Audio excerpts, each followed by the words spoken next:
শোনো না গো, আমাদের পশিডারি চ্যানেলটা সাবস্ক্রাইব করে পাশে থাকা বেল আইকনটি বাজিয়ে দিও প্লিজ। আর গল্পটি ভালো লাগলে অবশ্যই লাইক কমেন্ট শেয়ার করে দিও।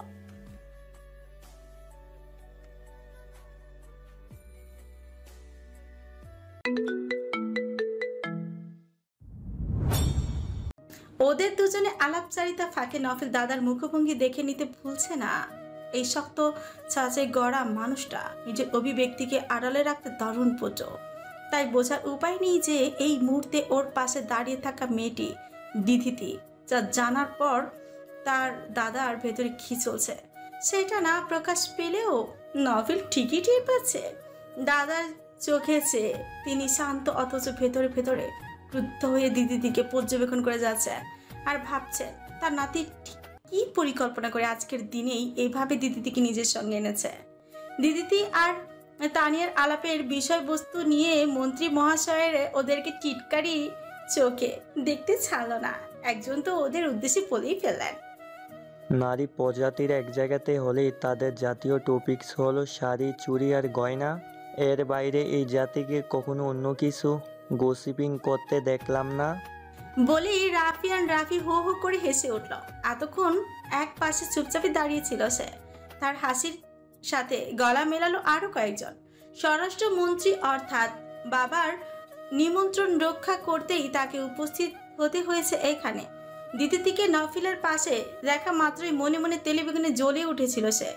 সেই সাথে ভেবেছিল একটু সুযোগ পেলেই কথা বলতে চেষ্টা করবে সে দিদির সঙ্গে। আর এই জন্যই কথাটা বলে দিদি নজর কাড়ার চেষ্টা করলো একটু, কিন্তু তার দিকে নজর গেলেও দিদি বিশেষ পাত্তা দিল না তাকে। তানিয়া অন্যদেরকে তুখুর জবাব শোনাতে মুশকিল, সেই দিকে মনোযোগ দিয়েছে সে। এরই মাঝে নওফিলকে সিরাজ সাহেব বললেন, ইন্ট্রোডাকশন চাইছি নওফিল বলে দিদির দিকে ইশারা করলেন। Of course sir. নওফিল অনায়াসে দিদির ডান হাতটা নিজের হাতের মাঝে চেপে ধরল। অস্ট্রেলিয়া উডসাইড এনার্জি কোম্পানির পরিচালক গোষ্ঠীর একজন স্যামুয়েল টেইলর, তারই এল্ডার ডটার শরণ। বোমা বিস্ফোরিত হলো বোধহয় দলটার মধ্যে। বিস্ময়ের চূড়ান্তে দিদির নিচেও। নফিল এভাবে তার পরিচয় তুলে ধরবে তার কোনো আগাম ইঙ্গিতও তাকে দেয়নি। এদের মাঝে অনেকেই আন্তর্জাতিক ব্যবসার খবরাখবর রাখে। উডসাইড এনার্জি হলো পেট্রোলিয়াম অনুসন্ধান আর উৎপাদনকারী একটি কোম্পানি। মার্কেট ক্যাপ অনুসারে অস্ট্রেলিয়ার বৃহত্তম কোম্পানিগুলোর মাঝে এর অবস্থান সপ্তমে। আর এই কোম্পানির পরিচালক কেবল স্যামুয়েলই নয়, তার আরো 3 বন্ধুও। ওরা সমাজের নিচের মহলে আধিপত্য বিস্তার করার পর জাইনের পরিকল্পনা মোতাবেক এবং তার বিপুল অর্থের মাধ্যমে বন্ধুরা মিলে এই কোম্পানি তৈরি করে এবং যুগে যুগে কোম্পানির কেবল অগ্রগতি হয়েছে। মাহতাব সাহেব পুরো সময় নিশ্চুপ রইল, এমনকি এই মুহূর্তেও। কিন্তু পররাষ্ট্রমন্ত্রী নিজে ভাতিজির তুলনায় দিদির উচ্চস্থান মেনে নিতে না পেরে উত্তেজনার বশে বলেই ফেলেন, পাগল হলে নাকি নওফিল? মুহূর্তেই নওফিল সহ অন্যরাও তার দিকে জিজ্ঞাসা নিয়ে তাকালেও ভুল বুঝতে পেরে তিনি অপ্রস্তুত হাসলেন। দ্রুত শুধরে নিলেন নিজের কথাটা। ওহো ম্যান, অস্ট্রেলিয়া এত বড় বিজনেসম্যানের মেয়ের সঙ্গে তোমার পরিচয়টা হলো কিভাবে? আমার বায়োলজিক্যাল ফাদার ওই কোম্পানির চেয়ারম্যান ছিলেন স্যার। যদিও বিশেষ এক কারণে সেটা কাগজে কলমে উল্লেখ রাখেননি আমার বাবা, উল্লেখ আছে শরণের গ্র্যান্ডফাদারের নাম। আর গত কয়েক বছর আগেই কোম্পানির একজন ডিরেক্টর আমাকে অফার করেছিলেন তাদের সঙ্গে যোগদান করতে, কিন্তু দাদা রাজি হননি। আমি অস্ট্রেলিয়াতে শিফট হই। বলেই মুচকি এসে সে দাদার দিকে তাকালো। মাহতাব সাহেবও সেই মুহূর্তে নাতির দিকে চেয়েছিলেন, দেখছিলেন ওকে এবং ভাবছিলেন নিজের যুবককালকে। ঠিক এতখানি কি ধূর্ত ছিলেন তিনি সে সময়, নাকি এর চেয়েও বেশি? ও হ্যাঁ, জাইন মাহতাব, বাট এমন চাঞ্চল্যকর কথা মাহতাব সাদ তো কোনোদিন শেয়ার করলেন না আমাদের সঙ্গে। হাসতে হাসতে সিরাজ সাহেব কথাটা উদ্দেশ্য করলেন এবার মাহতাব সাহেবকে। প্রস্তুত ছিলেন মাহতাব শেখ। ফেরারি ছোট ছেলেটার ভালো মন্দ সবতেই আমার আগ্রহ শূন্য সিরাজ।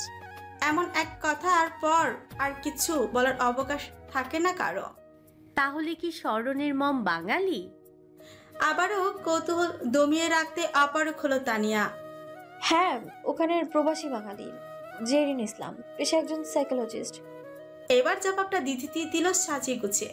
প্রসঙ্গটা নিয়ে আলোচনা আরো দীর্ঘক্ষণ চলো। নফিল অবশ্য জানতো এমন একটি তথ্য সকলের কাছে তুলে ধরার পর সিরাজ সাহেব বা মাহতাব সাহেব নিজেদের পরিকল্পনা নিয়ে বিন্দুমাত্র ভাবার অবকাশ পাবেন না।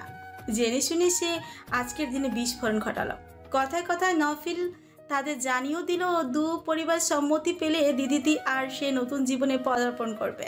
এই কথার পর সিরাজ সাহেব আর চোখে মাহতাব সাহেবকে দেখে নিলেন, কিন্তু বৃদ্ধ মানুষের চেহারা নির্বিকার ভঙ্গি দেখে ভেতরে ভেতরে ক্ষুব্ধ হলেন এই ভেবে তিনি নিশ্চয়ই জানতেন নাতির এই সম্পর্কের কথা, নয়তো ভদ্রলোক রাখছেন না, চমকাচ্ছেন না, কিছুই বলছেন না নাতিকে।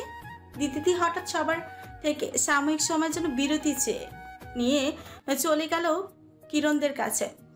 তখন নফিল সৌজন্য হেসে তানিয়াকে বললেন, আপনি বোধহয় পার্টিটা আরেকটু এনজয় করতে চান তানিয়া, তাহলে আমার সঙ্গে জয়েন করতে পারেন। শিওর, চলুন যাই। চাচা থেকে বিদায় নিয়ে তানিয়া নফিলের পাশাপাশি হাঁটতে হাঁটতে চলে এলো এবার বার কাউন্টারে। দুজনেই হাতে দুটো ভার্জিন মজিতো নিয়ে গল্পে মেতে উঠল। আমার পার্টিতে আসার কারণটা কি জানেন নওফিল? মানে বিশেষ কোনো কারণ আছে কি? এক সময় নফিল তানিয়াকে জিজ্ঞেস করেই বসল। কপট অপ্রস্তুত স্বরে জানতে চাইল নফিল, কিন্তু কপটতা ওর চেহারায় ফুটে উঠল না। তানি হা হা করে হেসে ফেলল যেন, তারপর বলল, আপনি দেখে জানার আগেই ঘাবড়ে যাচ্ছেন, তার মানে আইডিয়া করতে পারছেন তাই না? না আসলে মানে আপনি বলুন না। আবারও বিচলিত হওয়ার নাটক নফিলে। আরে মশাই, নার্ভাস হতে হবে না। আপনার আর আপনার ব্ল্যাক কুইনের মাঝে ভিলেন হওয়ার স্বাদ নেই আমার। তবে আপনার উচিত ছিল স্মরণের ব্যাপারে আপনার পরিবারকে আগেই অবগত করা, তাহলে আজ মাহতাব শেখকে এম্বারেসড হতে হতো না। দাদাকে কেন এম্বারেসড হতে হবে? উফ, ড্রামা বন্ধ করুন হিরো। আমি আপনাকে কি বলতে চাচ্ছি তা আপনি কিন্তু ভালোই বুঝেছেন। টিপে হাসলো নফিল অন্যদিকে ফিরে।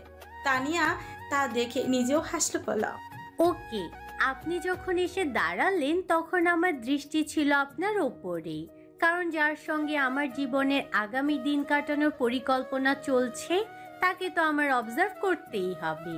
সেই সময় স্মরণের সঙ্গে আমার চোখাচোখি হয়। আপনাকে আমার ক্যাপাপাই নোটিস করতে দেখেই ও সঙ্গে সঙ্গে আপনার পাশে এসে দাঁড়ালো, আমাকে ঠান্ডা দৃষ্টি ছুড়ে। আমি ওই মুহূর্তটা দারুণ এনজয় করেছি। তাই নাকি? এবার সত্যি একটু বিস্মিত হলো নফিল। তথ্যটা জেনেও সে মনে মনে উপভোগ করল। অতিথিদের ফিরে দুজনেই তাকালো তখন ইয়াসিফের আর তাওসিফের দলটার দিকে। দিদিতি সেখানে দাঁড়িয়ে গল্প করছে ওদের সঙ্গে। কিছুক্ষণ পর তানিয়াকে জানালো নফিল, আমি আসলে আজকের বিশেষ দিনটাকেই সিলেক্ট করেছিলাম দাদাকে সারপ্রাইজ দেওয়ার জন্য। ওদিকে আপনার দাদাও আপনার জন্য সারপ্রাইজের বন্দোবস্ত করে রেখেছিলেন, কিন্তু তার হতে দিলেন কই? মিটিমিটি হেসে তানিয়া বলল ওকে, কিন্তু এই মুহূর্তে মেয়েটার দৃষ্টি অন্য কারো প্রতি নিবদ্ধ। সেদিকেই চেয়েই যোগ করলো, স্মরণের ফেস রিভিল না হলেও আমি টের পেয়েছি সে দুর্দান্ত সুন্দরী। কথা সত্য।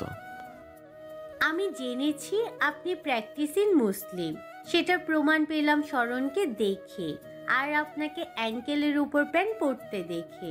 আমার ভালো লেগেছে আপনাদের দুজনকেই।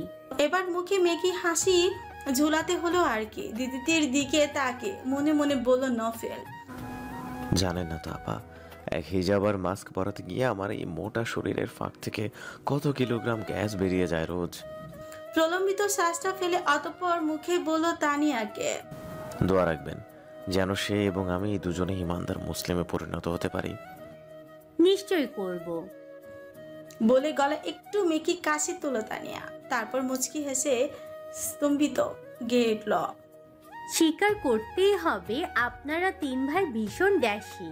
তবে বেশটা লাগলো স্মরণের পাশে ওই যে দাঁড়িয়ে হাতে হার্ড লিকার নিয়ে যিনি, আমি এসেছি পর থেকেই দেখছি সে যেন এই পার্টিতে থেকেও নেই।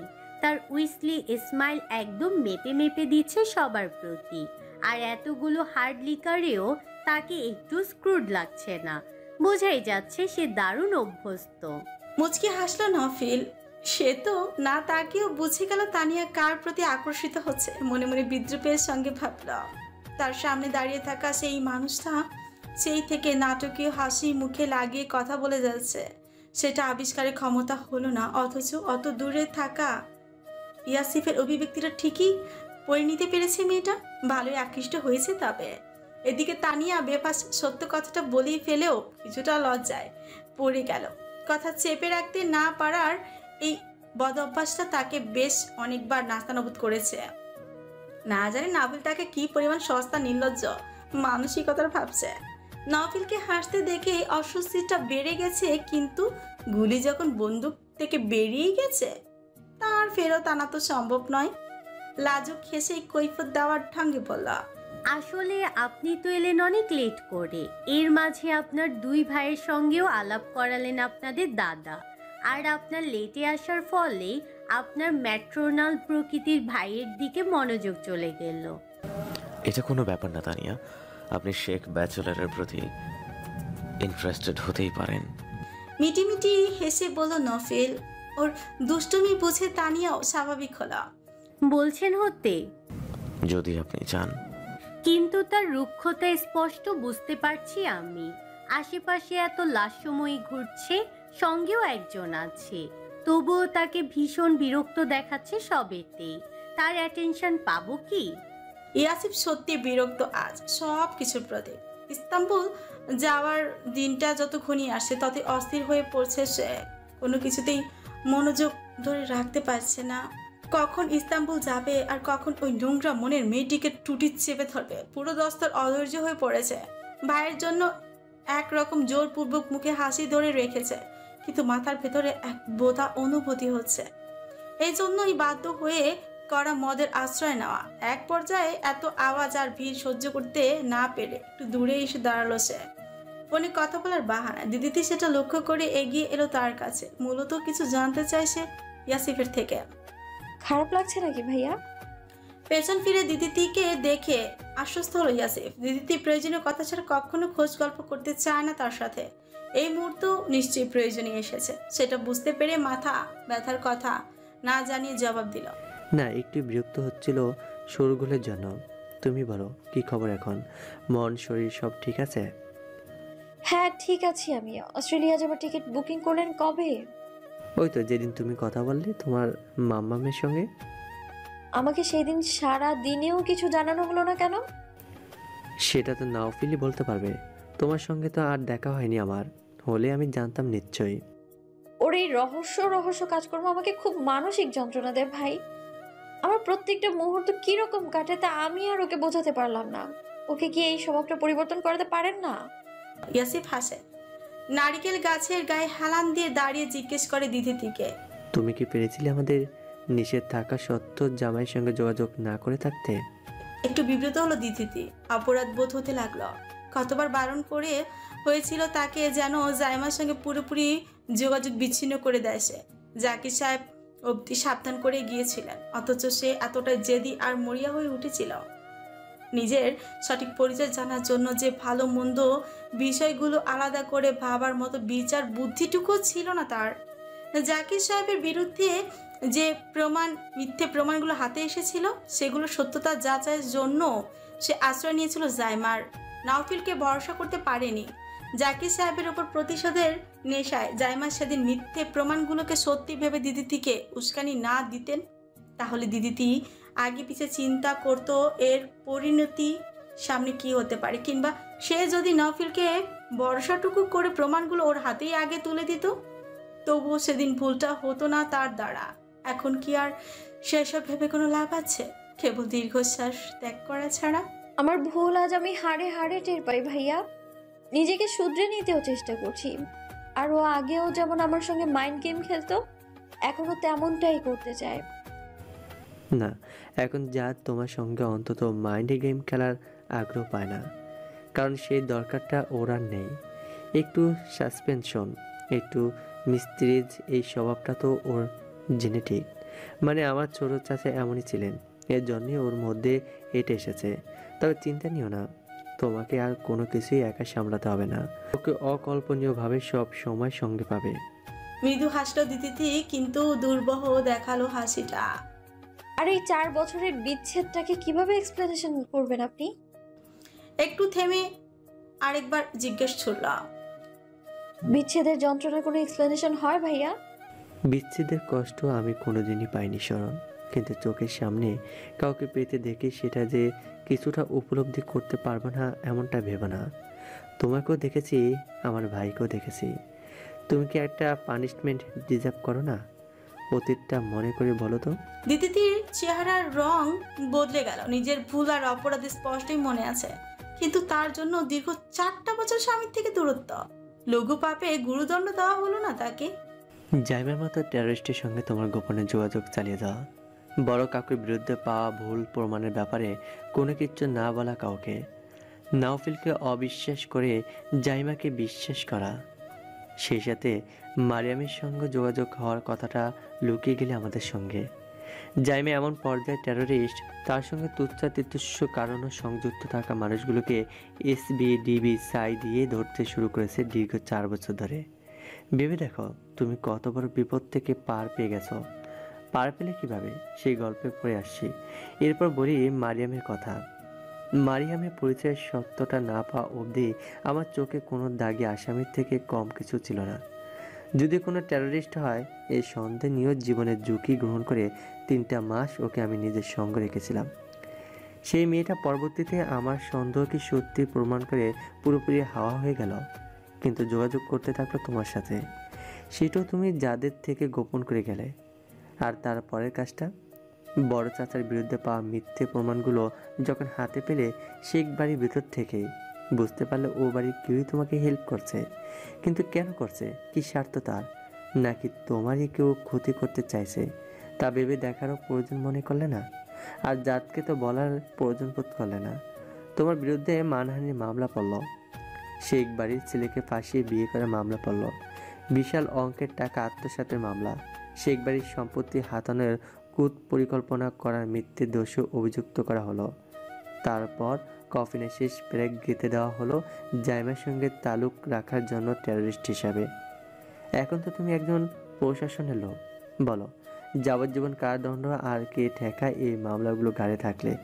আরও যদি পত্রপত্রিকায় নিউজ চ্যানেল তোমাকে শিরোনাম করে দেওয়ার পদক্ষেপটাও নিয়ে নেওয়া হয়, তখন স্বয়ং প্রাইম মিনিস্টার এসেও তোমার জন্য সুপারিশ জানালে প্রাইম মিনিস্টারকে নিজের ইমেজ নিয়ে টানাটানিতে পড়ে যেতে হতো।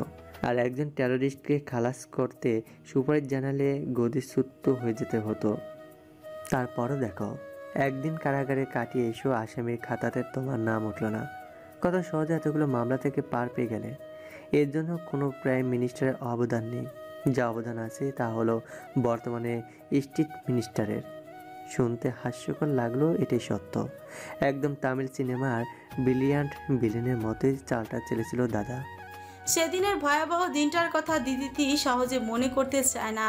প্রিজন ভ্যানে করে তাকে নিয়ে যাওয়া হলো, জেলে পুরে দেওয়া পর পুলিশের কাছে কত বিশ্রী ভাষায় কথা শ্রবণ করতে হলো। সারাদিনে কেউ দেখা করতে আসেনি, কতটা ভয় হয়েছিল তার। মনে হচ্ছিল শেষ তার জীবনটা কান্না গলা অবধি এসে আটকে গেছে। কোনো রকমে বলে উঠল ইয়াসিফকে, অবশ্যই শাস্তিপ্রাপ্য আমি।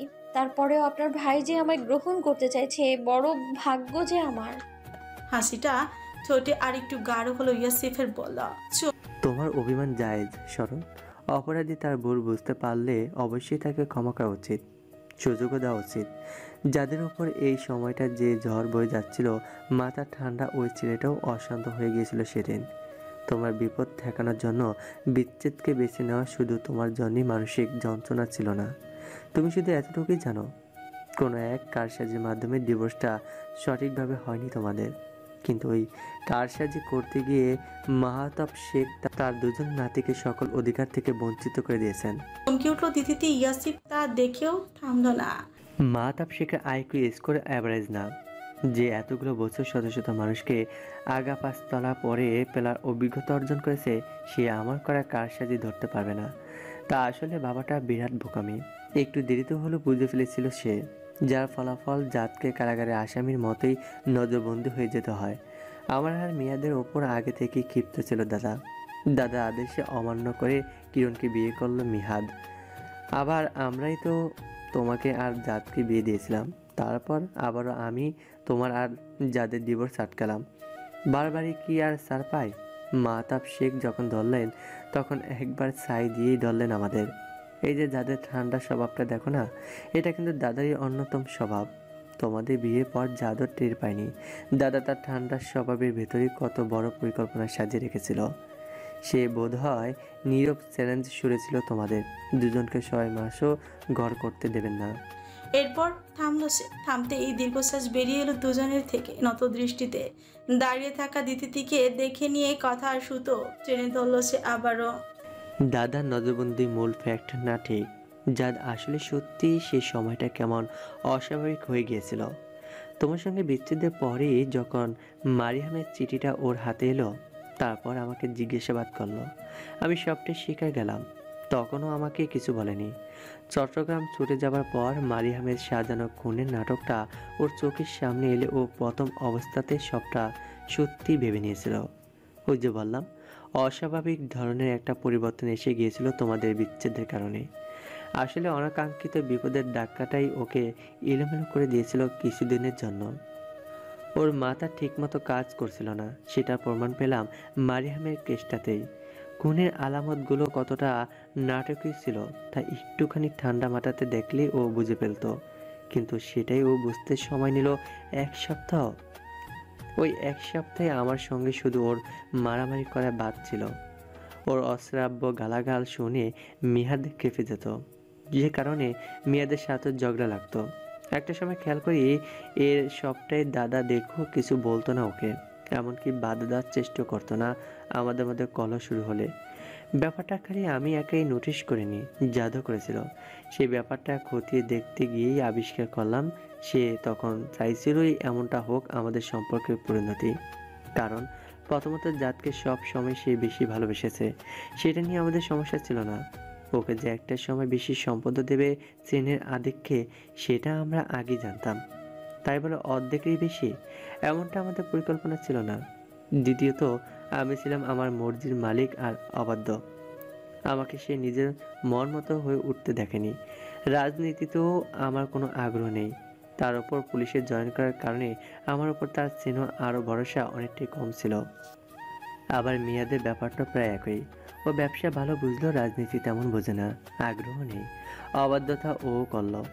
তাহলে একমাত্র জাতকেই সে নিজের মনের মতো পেল, যে তার মতোই ঠান্ডা স্বভাবের, রাজনীতিতে আগ্রহী, সমান তালে ব্যবসা সামলাতে এক্সপার্ট, কোনো অবাধ্যতাও নেই। আর আমাদের পাল্লায় পড়ে তোমাকে বিয়ে করার মতো ভুল যাতে আরও অনেক কিছুতে না করে ও। তারপর আমাদের মাধ্যমে যেন তোমার সঙ্গে কোনো রূপ যোগাযোগ যেন না করতে পারে। তাই দাদা ভেবেছিল আমাদের ভাইদের মাঝে দ্বন্দ্ব স্নেহ। যার যখন মারিয়ামের ঘটনাটা বুঝতে পারলো, তারপর থেকে ঠান্ডা মাথাটা কাজে লাগাতে শুরু করলো। তাই বলে মনটাকে আর শান্ত করতে পারেনি। তোমার ভুলের জন্য সীমাহীন রাগ ছিল ওর মনে, যার নমুনা ছিল ওই সময় তোমার সঙ্গে করা ওর দুর্ব্যবহারগুলো। অনেকগুলো দিনই তোমার উপর ক্ষিপ্ত থেকে স্বেচ্ছায় দূরে ছিল। এর মাঝেই দাদা যেমনটা চাইছিল ওকে তেমনটাই হতে থাকে ও। দাদা ভরসা আর বিশ্বাসটা অর্জন করা একমাত্র লক্ষ্য হয়ে ওঠে দাঁড়ায় ওর। আমাদের সঙ্গে খারাপ আচরণটা অব্যাহতই রাখে। দাদা সব চাওয়াকেই মূল্যায়ন দেয়। 4 বছর লাগে ওর দাদার সবটুকু বিশ্বাস অর্জন করতে। এতেও ফায়দা, নজরবন্দি থেকে মুক্তি, ততদিনে একটু একটু করে ক্ষমতা প্রতিষ্ঠা করে ফেলা, অপ্রত্যাশিতভাবে 2/3 সম্পদের মালিক বনে যাওয়া। কিন্তু এইসব অর্জনের পিছিয়ে মূল উদ্দেশ্য ছিল কিন্তু এটাই, তোমার সঙ্গে যাতে নির্বিঘ্নে নির্ঝঞ্ঝায় গোটা জীবন কাটাতে পারে। তোমাদের প্রেম তো কাঠালে আটা। তুমি আমার আন্ডারে ট্রেনিং নেওয়ার বছরখানিকের ভেতরই ওই সব ভুলে টুলে তোমার কাছে ছুটে এসেছিল। আচ্ছা তাই? আমি দেখতে পেলাম না কেন? দিদির কণ্ঠে তখনও তিরস্কার। ইয়াসিফ এবার আর হাসল না তিরস্কারের সুর শুনে, তবে রাগলো না, কারণ দিদির ওই একাকিত্বের দিনগুলো যে সে তো কাছ থেকে দেখেছে, তার বিষণ্ণতাও দেখেছে। তাও কখনো তার কাছে গিয়ে সান্ত্বনা বুলি আওড়ায়নি সে। চেয়েছিল সে দিদির দুঃখগুলো ভোগ করুক, দুঃখগুলো সময় ভুলগুলোকে উপলব্ধি করুক, নিজেকে বদলাক, শক্ত হোক, সঠিক জেদ করতে শেখুক। তুমি দেখতে যাতে না পাও সেই ব্যবস্থাটা আমিই করেছিলাম শরণ। বাধাটা ওকে আমিই দিয়েছিলাম। ওই সময় যদি তুমি ওকে ফিরে পেতে, আমি কনফিডেন্সের সঙ্গে বলছি, তুমি তোমার ভুলগুলো পুরোপুরি উপলব্ধি করতে পারতে না। জাতকে সব কিছু না জানানোর কারণে ওকে হারিয়ে ওর যে মর্মটা তুমি বুঝেছ সেটা বুঝতে না। সব থেকে বড় কথা, তুমি বদলাতে না। জাদু তখন যেভাবে ধীরে ধীরে পরিকল্পনা মাফিক এগোচ্ছিল, সেই সময়টাতে ওর স্টেজ ফ্রি থাকাটা দরকার ছিল। কোনোভাবে দুর্বল হয়ে পড়লে আজকে এই জায়গাটা আসার ওর জন্য ক্রিটিক্যাল হয়ে যেত। তোমার সঙ্গে ওই সময় মিলিত হওয়া মানে দাদা যে কোনো সময় জেনে যেত শরণ। তখন আর দাদা আস্থাভাজন হওয়া সম্ভব নাও হতো ওর। এসব কিছু আমি বিবেচনা করেছিলাম, তাই স্ট্রিক্টলি বাধা আমিই দিতাম। আমার মনে হয়েছিল তোমার শাস্তিটা হওয়া উচিত অনেকগুলো লেসনের মাধ্যমে, যে লেসনস তোমাকে বুদ্ধিসম্পন্ন আর আত্মবিশ্বাসী হতে সহযোগিতা করে, আর যাদের জন্য প্রয়োজন ছিল স্টেজ ফ্রি টাইম। তাছাড়া আমি এটাও চাইছিলাম একসময় তুমি যা হওয়ার স্বপ্নটা দেখতে, সেটা যেন পূরণ করতে পারো। স্বামীর যত যাই হয়ে থাকুক, নিজের আইডেন্টিটি আর নিজের বল টাকাটা এখনকার সময় সব মেয়েরই টাকা জরুরি বলে মনে করি। এই জন্যে আমি তোমার ক্ষেত্রে পার্সোনালি স্ট্রিক্ট হয়েছিলাম, কুড়িয়েলেও বলতে পারো। না, আপনি আমার জন্য যা করেছেন তাকে নিষ্ঠুরতা বললে অকৃতজ্ঞ হয়ে যাব আমি। বিড়বিড় করে বলে উঠল দিদিটি। আমার ভুলগুলোই আমার কাল হয়ে দাঁড়ালো। আমি আপনাদের বারণ অমান্য করে মাম্মামের সঙ্গে যোগাযোগ রাখতাম, মায়ায় পড়ে মায়ের মতো ভালোবেসে ডাকতো, তো তাই কঠিন হতে পারিনি। নাউফিলকে জানানো সাহস হতো না আসলে। মারিহামের ব্যাপারটাও তাই। একে তো মারিহামের নিষেধাজ্ঞা ছিল কাউকে জানানোতে, উপরন্তু নিজেও ভয় জানাইনি আমি। মারিহামের কথা জানানো মানেই তো মাম্মামের সঙ্গে যোগাযোগের কথাটা জানিয়ে দেয়া। এই আশঙ্কা থেকেই তো লুকিয়ে যেতাম। অবশ্য সাহস করে বলে দেওয়ার সিদ্ধান্তটাও নিয়েছিলাম, কিন্তু তার আগেই সব লন্ড ভন্ড হয়ে গেল। কথা কেড়ে নিল নফিলের কণ্ঠ। দিদিটির পেছন থেকে এলো সেটা, কিন্তু তার খুব কাছাকাছি, তাই তো তার বিড়বিড়ানি শ্রবণ সাধ্য হয়েছে নফিলের। চোরের মতো এসে পেছনে দাঁড়িয়ে কথা শোনার স্বভাব মন্ত্রীর সঙ্গে ঠিক যায় না। মন্ত্রীর সঙ্গে না যাক, নাওফিলের সঙ্গে গেলেই হলো। জবাবটা বুকে দিয়ে নাফিল ইয়াসিফের উদ্দেশ্যে শোনা চালাও। তুই এখানে ঘাপটি মেরে আছিস কেন? তোকে খুঁজতে খুঁজতে ওইদিকে যে সুন্দরীদের জুতোর তলা খসে যাচ্ছে। ভাইয়ের মজাকে পাত্তা না দিয়ে ইয়াসিফ সিগারেট ধরাতে ব্যস্ত হলো। এতক্ষণ কথায় ব্যস্ত থাকায় সুযোগটা পাচ্ছিল না। দুইটা টান দিয়ে রিসোর্টের আশেপাশে চোখ বুলিয়ে বলল নফিলকে, শাহী স্বপ্নের রিসোর্টটা হয়েছে একের, শরণকে ঘুরিয়ে দেখা। বলার পর দিদিটিকেও বলল সে, যাও একটু ঘুরে ফিরে দেখো ওর সাথে, ভালোই লাগবে। না বলার ফুসরটুকু মিলল না দিদিটির। তার আগে নফিল বলল, তানিয়া এলে ভালোভাবে ট্রিট করিস কিন্তু। না বলার ফুসরটুকু মিলল না দিদিটির। তার আগেই নাফিল অনেকটা সতর্ক গলায় ইয়াসিফকে বলেই দিদিটিকে টেনে নিয়ে যেতে থাকলো রিসোর্টের পেছন দিকে। কিন্তু দিদিটি আরও কিছুক্ষণ কথা বলতে চেয়েছিল ইয়াসিফের সঙ্গে। ইয়াসিফ অবশ্য হাঁপ ছেড়েই উঠল তাতে, কারণ অনেকক্ষণ ধরেই একটু একা সময় কাটাতেই চাইছিল সে। নিজের সঙ্গে কিছু বোঝাপড়া করে চলেছে সে মাবিশা আসার পর থেকে। মারিয়ামের মুখোমুখি হওয়ার কথা মনে পড়লেই কেমন এক দ্বিধাপূর্ণ অনুভূতি হচ্ছে তার। বেমানির চরম সাজা, মেয়েটাকে পেতেই হবে, এর কোনো ভুল নেই। কিন্তু খটকাটা লাগছে অন্য এক জায়গায়। এতগুলো দিনেও মাবিশার থেকে সে কোনো প্রকার তথ্য বের করতে পারেনি মারিয়াম কোথায় আছে সে ব্যাপারে, অথচ এখন সে মাবিশা নিজে থেকে ছুটে এসেছে মারিয়ামের হদিস জানিয়ে দিল। এর পিছনে যত যুক্তি খাড়া করা তার কাছে একটা যুক্তিও পরিপূর্ণ বিশ্বাসযোগ্য লাগেনি তার।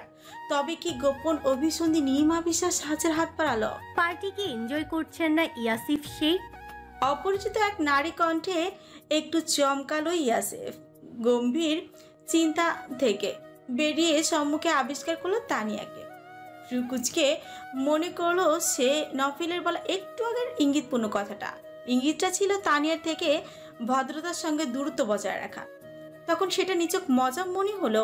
এখন ভাবনায় বলল ইয়াসিফ, এই মেয়ে নফিলকে রেখে তার কাছে কেন এসেছে? আর তার কারণটা নিশ্চয়ই নফিল জানে, কিন্তু বলে গেল না কেন তাকে? দিঘির কাছাকাছি আসতে চারপাশটা দেখে দিদির মেজাজটা ঠান্ডা হয়ে এসেছে। নারকেল গাছের সঙ্গে বেঁধে রাখা হ্যামটা হাওয়ার তালে দুলছে দেখে সেটার কাছে এসে বলা, আসার পথে গুগল সার্চ করেছিলাম লোকেশন জানার জন্য।